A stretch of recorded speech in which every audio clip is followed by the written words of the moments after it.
To automatically turn off always on display when sleep mode is on Samsung Galaxy S24 Ultra, swipe down the top of the screen and then tap setting icon.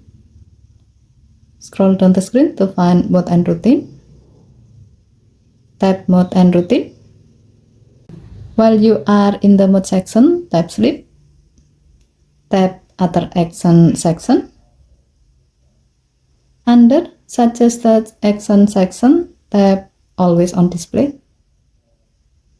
Tap always on display. And then make sure to select off. Tap done button to save your selection.